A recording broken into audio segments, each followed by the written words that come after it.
Hey Boilermakers, it's Momo coming to you from Powell Hall, and this is your Purdue News Now 1-minute weekly update. Make sure to join the Purdue Student Government for Unity Day this Friday, March 6th from 5:30 to 8 p.m. on the Memorial Mall lawn. There will be food, games, and performances focused on community, creativity, and connection. TEDx Purdue returns this Saturday, March 7th at 2 p.m. It will be located in the Low Playhouse with the theme of the afternoon being Odyssey. Expect a stacked lineup of talented speakers sharing powerful stories of transformation and lived experiences right here in West Lafayette. Later that evening, the Boilermakers face off against Wisconsin in a highly anticipated late season matchup.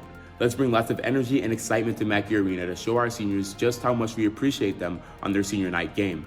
Make sure to save the date for noon on April 11th. Purdue football will be hosting their spring showcase. Students and alumni alike are invited to Ross 8 to see our 2026 football team warm up and play for the first time this year. Make sure to continue taking small steps towards the future, and as always, boiler up.